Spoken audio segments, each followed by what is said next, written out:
ఇక ప్రకాశం బ్యారేజ్ వద్ద రెండో ప్రమాద హెచ్చరిక ఎత్తివేశారు. విజయవాడ కలెక్టరేట్ లో వరద బాధితులకు ఆహార ప్యాకెట్లు కూడా అందిస్తున్నారు. మనం చూస్తున్న గత 3 రోజుల నుంచి ఎటువంటి పరిస్థితులు ఉన్నాయో విజయవాడలో ఇప్పటికీ ఇంకా చాలా మంది సహాయ సహకారాల కోసం ఎదురు చూస్తున్నారు. మినిమం వారికి ఆహారం కానీ అదేవిధంగా వాటర్ ఇటువంటి ఫెసిలిటీస్ కూడా లభించట్లేదు అనేది రైట్. ఇప్పుడున్నటువంటి ప్రస్తుత పరిస్థితిని మనం తెలియజేయడం మా ప్రతినిధి హరీష్ సిద్ధంగా ఉన్నారు.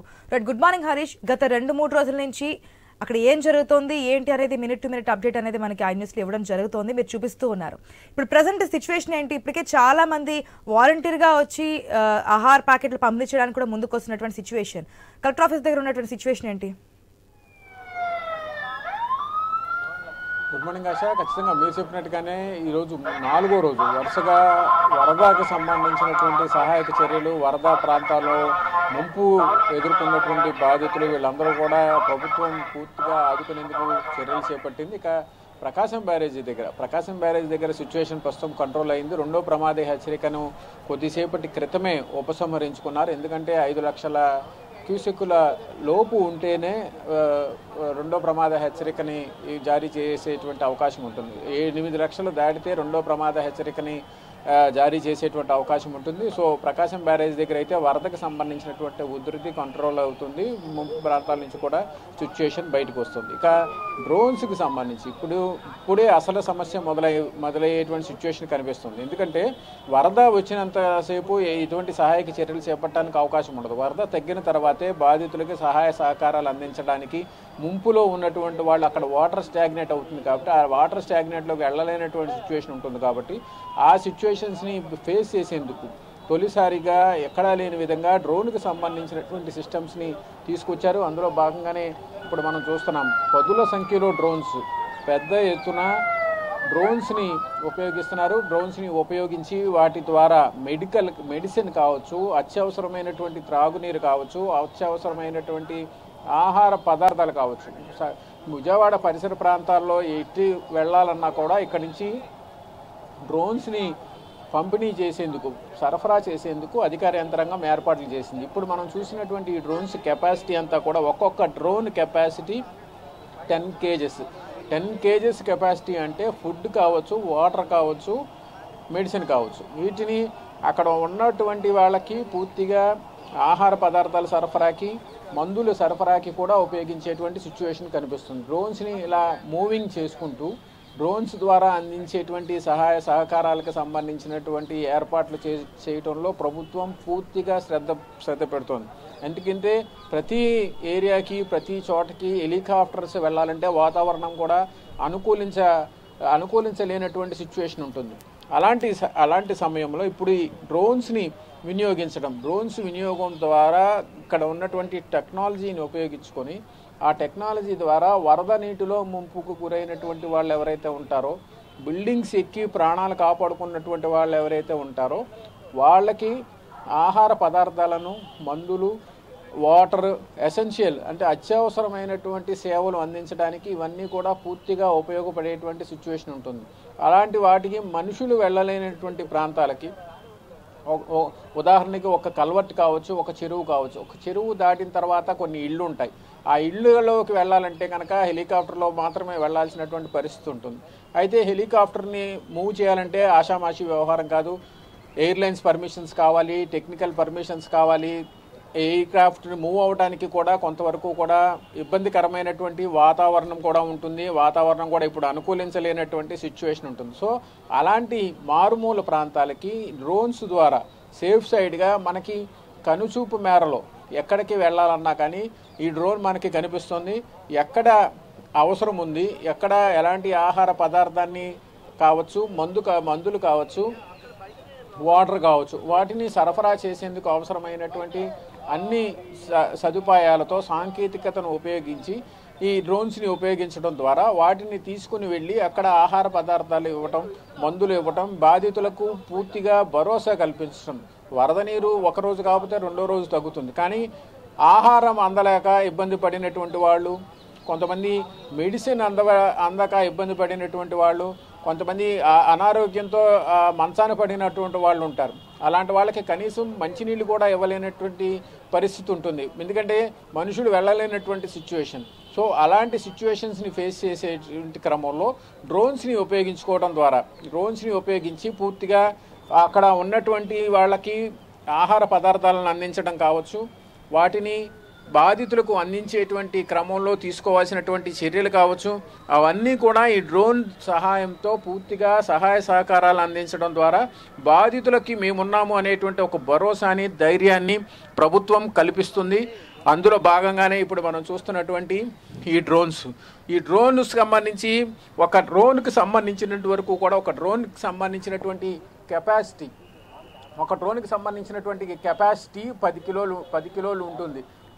లిఫ్ట్ చేయండి. 10 కిలోలు వరకు కూడా 10 కిలోల పై వరకు కూడా ఈ డ్రోన్కి సంబంధించినటువంటి అంశం. ఈ డ్రోన్కి సంబంధించి ఒక 10 కిలోల వెయిట్ని మోస్తుంది అనమాట. అంటే చూస్తానికి భారీగా బరువు ఉన్నప్పటికీ కూడా ఇక్కడ మెడిసిన్కి సంబంధించినటువంటి వాటన్నిటిని కూడా దీనికి ఇక్కడ ట్యాగ్ చేస్తారు. బ్యాగ్స్ అన్నీ కూడా ఇక్కడ ట్యాగ్ చేస్తారు. మెడిసిన్కి సంబంధించి, అదేవిధంగా వాటర్కి సంబంధించి, ఫుడ్కి సంబంధించి వీటన్నిటిని కూడా ట్యాగ్ చేసి సాంకేతిక పరిజ్ఞానాన్ని ఉపయోగించి వీటిని తీసుకువెళ్ళి వరద బాధిత ప్రాంతాల్లో వరద సహాయక చర్యల్లో వీటిని ఉపయోగించడం.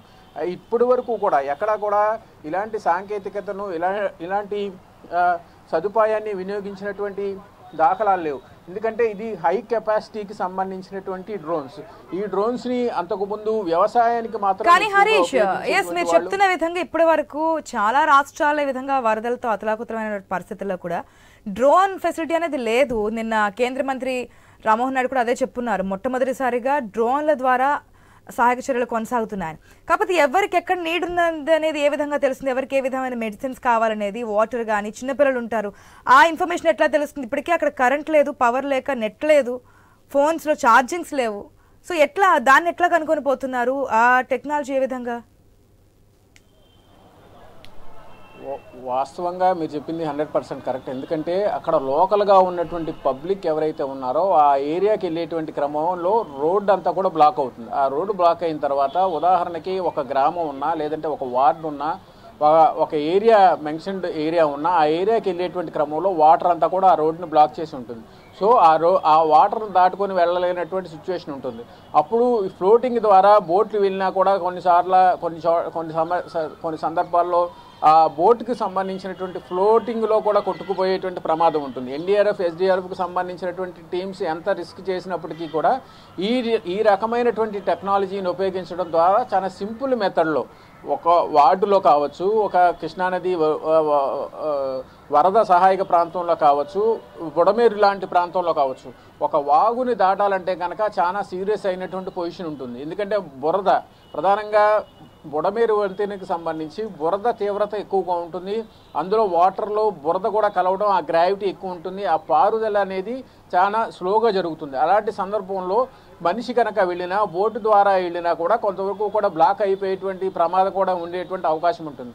అలాంటి రిస్క్ని ఫేస్ చేయకుండా సింపుల్ మెథడ్లో సాంకేతిక పరిజ్ఞానాన్ని ఉపయోగించి ఇలాంటి డ్రోన్స్ని ఉపయోగించడం ద్వారా, ఇలాంటి డ్రోన్స్ని అందుబాటులోకి తీసుకురావడం ద్వారా సేఫ్ సైడ్లో ఏదైనా ఒక ఎత్తైన బిల్డింగ్లో కావచ్చు, ఒక సేఫ్ సైడ్లో ఉన్నటువంటి ప్లేస్ని ఎంచుకుంటే ఎక్కడైతే నీడీ ఉందో, ఎక్కడైతే అవసరం ఉందో ఆ అవసరమైనటువంటి ప్రాంతంలో ఈ డ్రోన్స్ని ఎగరేయడం ద్వారా అక్కడ వాళ్ళకి మందులు కావచ్చు, వాటర్ కావచ్చు, ఆహారం కావచ్చు, ఇతరత్రా ఉన్నటువంటి సదుపాయాలు కావచ్చు, ఇవి ఎప్పుడైతే అందుతాయో బాధితులు నీటిలో మునిగి ఉన్నప్పటికీ కూడా ప్రభుత్వం తమను ఆదుకునేందుకు ఇన్ని రకాలుగా ప్రయత్నాలు చేస్తుంది అన్నటువంటి ఒక భరోసా ఉంటుంది. ఆ భరోసా ద్వారా వాళ్ళలో ముందు భయం అనేది పూర్తిగా తొలగిపోయేటువంటి అవకాశం ఉంటుంది. భయంతోనే చాలామంది వరద నీటిలో ఉన్నటువంటి వాళ్ళు భయంతోనే చాలా ఇబ్బందులు పడేటువంటి సిచ్యువేషన్ కనిపిస్తుంది. అలాంటి వాళ్ళకి భరోసా కల్పించడం ద్వారా పూర్తిగా ప్రభుత్వం అన్ని విధాలా ఆదుకుంటుంది అన్నటువంటి ఒక ధైర్యాన్ని కల్పిస్తారు. ఆ ధైర్యం కల్పించడం ద్వారా ఏమిటంటే ఆహార పదార్థాలు కూడా ఇస్తారు, వాటర్ ఇస్తారు, మెడిసిన్ ఇస్తారు. కొంతవరకు కూడా ఇబ్బంది అనేది మాత్రం ఉండేటువంటి పరిస్థితి ఖచ్చితంగా ఉంటుంది. ఎప్పటి వరకు ఇదంతా క్లియర్ అయ్యే ఛాన్సెస్ ఉందనుకోవచ్చు? నిన్న సీఎం మాట్లాడుతూ కూడా కొద్దిగా సహనం వహించండి, మీరు కానీ తొందరపడితే 1 గంటలో అవ్వాల్సింది 2 గంటలు ఇంకా ఎక్కువ సమయం కూడా పట్టే అవకాశం ఉంది, నా మీద నమ్మకం ఉంచండి అంటూ చెప్తూ ఉన్నారు. అధికారులపై కూడా అసహనం వ్యక్తం చేసినటువంటి సిచ్యువేషన్ మనకు కనిపించింది నిన్న మాట్లాడుతున్నప్పుడు. వారి మీద యాక్షన్ కూడా తీసుకుంటాం, సొంత మంత్రులైనా సరే ఉపేక్షించే పరిస్థితులే లేవని. సో ఇప్పుడు మనకి వర్షం తగ్గుముఖం పట్టింది, రేపటి నుంచి మళ్ళీ అల్పపీడనం కారణంగా వర్షాలు కురిసే ఛాన్సెస్ ఉన్నాయి. సో ఎటువంటి జాగ్రత్తలు తీసుకుంటున్నారు? అక్కడ ఉన్నటువంటి వారిని ఇంకా చాలా వరకు అక్కడే ఉన్నటువంటి సిచ్యువేషన్స్ ఉన్నాయి కదా, వన్ సేఫ్ ప్లేస్ తీసుకొచ్చే అవకాశాలు కనిపిస్తున్నాయా? ఎటువంటి జాగ్రత్తలు తీసుకుంటున్నారు? ఖచ్చితంగా అసలు మీరు చెప్పినట్టుగానే సహాయక చర్యలకు సంబంధించి వరద నీటి ఉధృతి తగ్గినప్పటికీ కూడా లోతట్టు ప్రాంతాల్లో ఏదైతే వాటర్ స్టాగ్నేట్ అయి ఉందో ఆ స్టాగ్నేట్ అయినటువంటి వాటర్ బయటకు వెళ్ళేటువంటి అవకాశం లేదు. ఎందుకంటే పూర్తిగా ఎటు చూసినా కూడా నీళ్లే ఉన్నాయి. ఒక పల్లపు మార్గంలో చూసుకుని నీళ్లు ఫ్లో అయ్యి దిగువ ప్రాంతానికి వెళితే కానీ అక్కడ ఉన్నటువంటి రెస్క్యూలో ఉన్నటువంటి వాళ్ళు బయటకు వచ్చేటువంటి అవకాశం ఉంది. ఇదంతా ఒక ఎత్తు అయితే, కృష్ణానది పరివాహక ప్రాంతంలో అయితే నీటి పారుదల చాలా ఫాస్ట్గా ఉంటుంది. అక్కడ ఇసుక నేల కావడం వల్ల నీటి ఫ్లోటింగ్ కూడా చాలా స్పీడ్గా జరిగేటువంటి అవకాశం ఉంటుంది. కానీ బుడమేరు సిచ్యువేషన్ చాలా భిన్నంగా ఉంటుంది. ఆ బుడమేరుకు సంబంధించి బురద, మట్టి, ఇతరత్రా ఉన్నటువంటి చెత్త చెదారం అంతా కూడా ఆ బుడమేరులోనే ఉంటుంది. అలాంటి సిచ్యువేషన్లో ఆ నీటికి సంబంధించినటువంటి పారుదల ఏదైతే జరుగుతుందో అది చాలా టైట్గా ఉంటుంది. అక్కడ ఉన్నటువంటి వాటర్ ఫ్లోటింగ్ కూడా చాలా ఇబ్బందికరంగా జరిగేటువంటి అవకాశం ఉంటుంది. అలాంటి సిచ్యువేషన్స్లో ఆ వాటర్ అంతా బయటకు వెళితే కానీ బయట నుంచి లోపలికి వెళ్ళాలన్నా, లోపల నుంచి బయటకు రావాలన్నా కూడా వీలు లేనటువంటి సిచ్యువేషన్ ఉంటుంది. సో ఇప్పుడు వీటిని పరిశీలించినటువంటి ప్రభుత్వం ఈ డ్రోన్స్ని ఉపయోగించడం, హెలికాప్టర్స్ ద్వారా కొంతమందికి వరద బాధితులకు సహాయం చేయటం, టెక్నికల్గా సాంకేతికంగా పూర్తి స్థాయిలో పరిజ్ఞానాన్ని ఉపయోగించి బాధితులకి అండగా ఉండేందుకు ప్రభుత్వం అన్ని విధాల చర్యలు తీసుకోవటం, ఈ రకమైనటువంటి సిచ్యువేషన్స్ అన్నింటినీ ఎప్పటికప్పుడు ప్రభుత్వం ఓవర్కమ్ చేస్తుంది. మీరు చెప్పినట్టుగా ముఖ్యమంత్రి స్వయంగా ఒక ముఖ్యమంత్రి జిల్లా కలెక్టరేట్లో కూర్చొని 4 రోజులుగా ఉదయం, పగలు, మధ్యాహ్నం, సాయంత్రం ఎటు చూసినా అక్కడ ఫీల్డ్ విజిట్కి వెళ్ళటం, వచ్చి బస్సులో కూర్చొని అధికారులతో సమీక్షించడం, ఏ ఏరియాలో సిచ్యువేషన్ ఎలా ఉంది అనే దానిపైన చర్యలు తీసుకోవడం, వాటిని ఎలా ఓవర్కమ్ చేయాలనేటువంటి పరిస్థితి చూడటం, మళ్ళీ సాయంత్రానికి ఫీల్డ్ విజిట్కి వెళ్ళటం, బుడమేరు పరిసర ప్రాంతాలకు వెళ్ళటం, సింగనగర్కి వెళ్ళటం, చిట్టినగర్కి వెళ్ళటం, అదేవిధంగా విద్యాధరపురం, భవానీపురం, గొల్లపూడికి వెళ్ళటం, ఆ తర్వాత మళ్ళీ కృష్ణలంక, రామలింగేశ్వరం దగ్గర రావడం. ఈ ఒక స్థాయి ఒక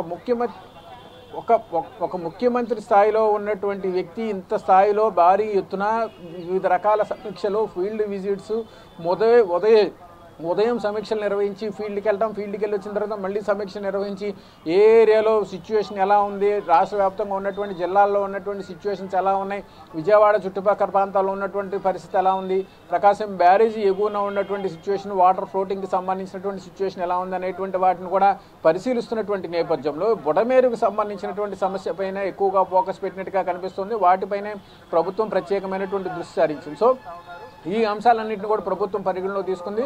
అందులో భాగంగానే పెద్ద ఎత్తున డ్రోన్స్ని ఉపయోగించి ప్రభుత్వం సహాయక చర్యలను పరిశీలించి ఎప్పటికప్పుడు బాధితులకు అండగా నిలబడేటువంటి ప్రయత్నం అయితే చేస్తుంది. ఇదే విషయం ఇప్పుడు మనకి కొద్దిసేపట్లో ఈ డ్రోన్స్ అన్ని కూడా ఆయా ప్రాంతాల్లో వెళ్ళి అక్కడ సహాయ సహకారాలు అందించేటువంటి పరిస్థితులకు శ్రీకారం చుట్టబోతున్నటువంటి వాతావరణం. ఇప్పటికే మనం చూస్తున్న దాని ప్రకారం ఏదైతే ఈ విపత్తు కారణంగా లక్షలాది మంది నిరాశ్రయాలయ్యారు అంటూ వింటూ ఉన్నాం. ఇంకా ఫుడ్ గురించి ఎదురు చూస్తున్న సంఖ్య కూడా లక్షల్లోనే ఉంది. ఈ ఆహార పంపిణీలో ఎంతమంది వరకు ఇచ్చే అవకాశం కనిపిస్తుంది? ఎంతమందిని ఆదుకునే అవకాశం కనిపిస్తోంది పంపిణీ విషయంలో? బుడమేరుకు సంబంధించినంత వరకు కూడా పూర్తిగా ఈ రకమైనటువంటి డ్రోన్స్ ద్వారానే పూర్తిగా సహాయ సహకారాలను అందిస్తున్నటువంటి పరిస్థితి కనిపిస్తుంది. ఇందులో భాగంగానే ఈ అంశాలపైన ప్రత్యేకమైనటువంటి ఫోకస్ పెట్టినట్టుగా కనిపిస్తుంది. ప్రభుత్వం అందిస్తున్నటువంటి సహకారానికి సంబంధించి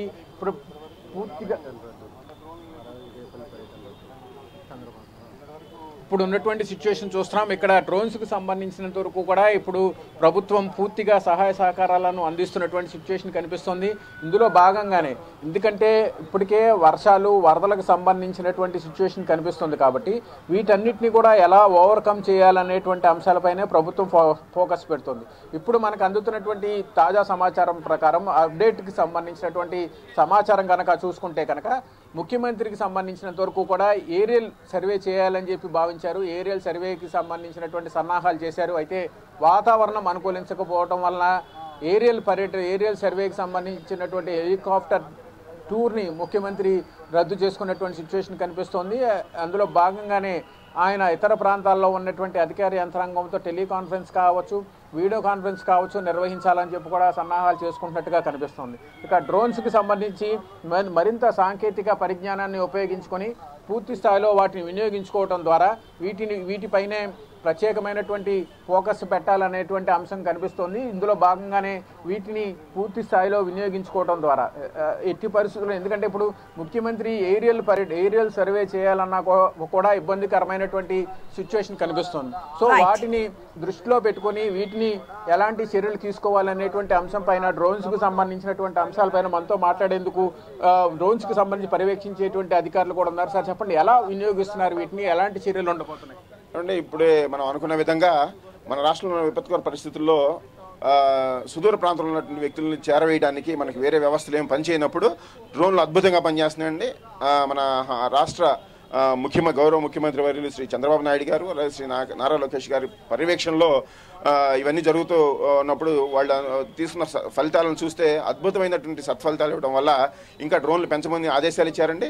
ఆ ఆదేశాలు ఇవ్వడం వల్ల మేము దాదాపు ఈ రోజున 100 డ్రోన్లు మేము డిప్లాయ్ చేయబోతున్నాం. ఆచార్య ఇంజనీరింగ్ వ్యవసాయ విశ్వవిద్యాలయం మరియు ఏపీ డ్రోన్ కార్పొరేషన్ సమన్వయంతో. సో ఈ సమన్వయంతో మనం మన రాష్ట్రంలోనే కాకుండా బయట రాష్ట్రంలో డ్రోన్ కంపెనీలు అందరూ తీసుకురావడం జరుగుతుంది. పెద్ద ఎత్తున డ్రోగో డ్రోన్స్ ప్రైవేట్ లిమిటెడ్ అనే కంపెనీ ప్లస్ మారుత్ డ్రోన్స్ అనే ప్రైవేట్ కంపెనీ, ఇవే కాకుండా ఫస్ట్ మన రాష్ట్రంలో ఉన్నటువంటి ఒక రైతు బాపిరెడ్డి అనే వ్యక్తి ముందుకు వచ్చి ఫస్ట్ డ్రోన్ని ఇక్కడ డిప్లాయ్ చేసి ఈ రోజు కూడా ఆయన ఫీల్డ్కి వెళ్ళి స్ప్రే చేస్తూ మందులు జారవేస్తూ ఉన్నాడు. అలాగే ఫుడ్, వాటర్ కూడా అందరికీ అందిస్తూ ఉన్నాడు. సో అన్ని రకాల వ్యవస్థలన్నింటినీ మేము జోడించుకొని సాంకేతిక పరిజ్ఞానాన్ని ముందుకు తీసుకెళ్ళడానికి ప్రయత్నం చేస్తున్నాం. ఇది ఇక్కడ ఉన్నటువంటి పరిస్థితి. ముఖ్యమంత్రి ఏరియల్ సర్వే కూడా రద్దు కావడంతో చివరికి డ్రోన్స్ ద్వారానే ఆయా ప్రాంతాల్లో మందులు, ఇతర అత్యవసరమైనటువంటి సేవలను అందించేందుకు ప్రభుత్వం రంగంలో దిగింది. అందులో భాగంగానే అదనంగా ఇతర ప్రాంతాల నుంచి కూడా ఈ రకమైనటువంటి డ్రోన్స్ తెప్పించాలని చెప్పి కూడా ముఖ్యమంత్రి ఆదేశించినట్టుగా మనకి సమాచారం అందుతుంది. Asha. Right Harish, thanks for the update.